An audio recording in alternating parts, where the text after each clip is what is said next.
Welcome to Telugu focus TV channel. నేను మీ శ్రీనివాస్ రెడ్డి. ఈరోజు తెలంగాణ ముఖ్యమంత్రి పైన AP deputy CM Pawan Kalyan గారు కొన్ని వ్యాఖ్యలు చేశారు. ఇప్పుడు ఆ వ్యాఖ్యలు సోషల్ మీడియా వేదికగా కూడా బాగా వైరల్ అవుతున్నాయి. ఇంతటికి ఏంటి ఏమనేది కూడా ఈ వీడియోలో మనం తెలుసుకుందాం. మీరు కనుక తెలంగాణ ముఖ్యమంత్రి రేవంత్ రెడ్డి గారు అలాగే ఏపీ డిప్యూటీ సీఎం అయినటువంటి పవన్ కళ్యాణ్ గారి అభిమానులైతే వారికి సంబంధించి మరిన్ని వీడియోలు మీ ముందుకు తీసుకొస్తుంది మన తెలుగు ఫోకస్ టీవీ ఛానల్. కాబట్టి సబ్స్క్రైబ్ చేసుకొని పక్కనే ఉన్న బెల్ బటన్ ఒకటి మాత్రం మర్చిపోకండి.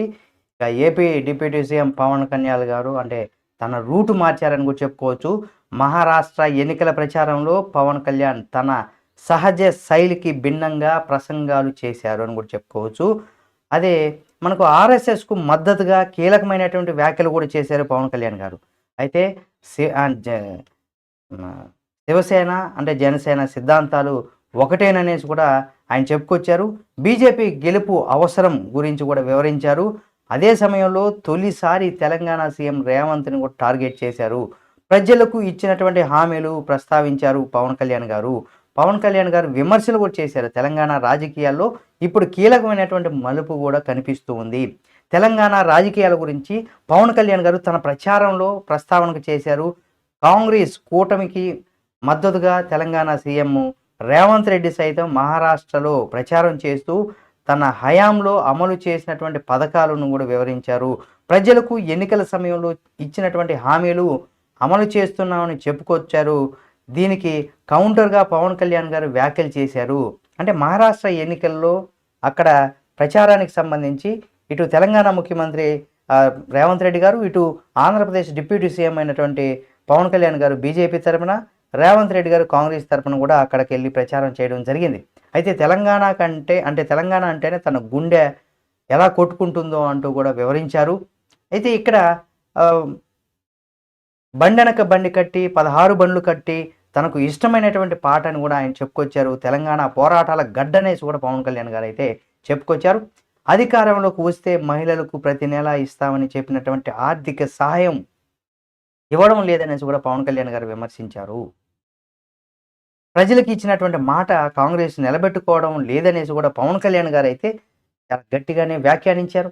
ఇటు రేవంత్ రెడ్డి గారు తన ఎన్నికల ప్రచారంలో తెలంగాణలో తన ప్రభుత్వం విజయాలను కూడా వివరిస్తూనే అంటే తమ ప్రభుత్వం ఏ విధంగా ఎన్నికల్లో విజయం సాధించింది, ఆ తర్వాత ప్రభుత్వం విజయాలు అంటే ఇచ్చినటువంటి హామీలను ఏ విధంగా నెరవేరుస్తుంది, అయితే గతంలో కాంగ్రెస్ ప్రభుత్వం ఏమేమి హామీలు ఇచ్చింది, ఏమేమి చేసింది అనే దాన్ని కూడా మహారాష్ట్ర ప్రజలకు అక్కడ వివరించడం జరిగింది. కేంద్రంలో ప్రధాని మోడీ పైన కూడా ఆయన విమర్శలు గుప్పించారు రేవంత్ రెడ్డి గారు. అయితే గుజరాత్ నుంచి ప్రధాని అలాగే ఆదాని ముంబై నుంచి దోచుకోవడానికి వస్తున్నారంటూ కూడా ఆరోపించారు.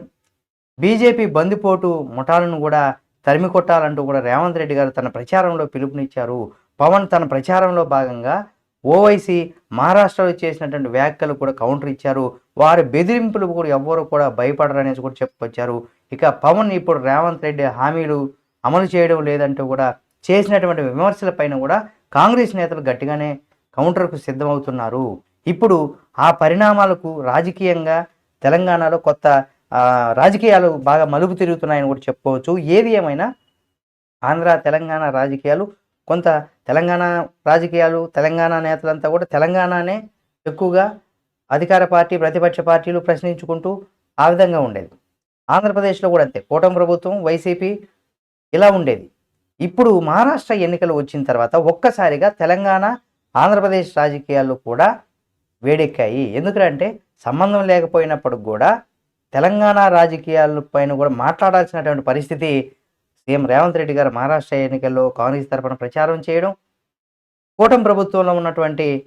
ఏపీలో కూటమి ప్రభుత్వంలో ఉన్నటువంటి జనసేన పార్టీ బీజేపీ తరఫున మహారాష్ట్రలో ప్రచారం చేయడంతో అక్కడ కాంగ్రెస్ బీజేపీ ఏ విధంగా అయితే ప్రచారంలో హోరు పెంచుతూ అక్కడ ఏ విధంగా అయితే ఉన్నారో సేమ్ అక్కడ తెలుగు రాష్ట్రాలకు సంబంధించినటువంటి ఇద్దరు నేతలు, ఒకరేమో తెలంగాణ ముఖ్యమంత్రి రేవంత్ రెడ్డి గారు, మరొకరేమో ఏపీ డిప్యూటీ సీఎంగా ఉన్నటువంటి పవన్ కళ్యాణ్ గారు కూడా అక్కడ కాంగ్రెస్ పార్టీపై అలాగే రేవంత్ రెడ్డి సర్కార్ పైన కూడా పవన్ కళ్యాణ్ గారు ఘాటుగానే వ్యాఖ్యానించారు. సేమ్ అదే తరహాలో మోడీ పైన బీజేపీ పైన కూడా అక్కడ ప్రస్తావించడం జరిగింది.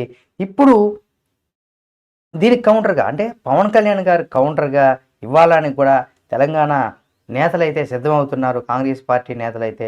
చూద్దాం మరి వారు ఏ విధంగా కౌంటర్ ఇస్తారు, ఏ విధంగా ఉండబోతుంది అనేది కూడా ఈ వీడియో మీకు నచ్చితే లైక్ చేయండి. ఇలాంటి మరిన్ని వీడియోల కోసం మన Telugu focus TV channel subscribe చేసుకుని పక్కనే ఉన్న బెల్ బటన్ నొక్కడం మాత్రం మర్చిపోకండి.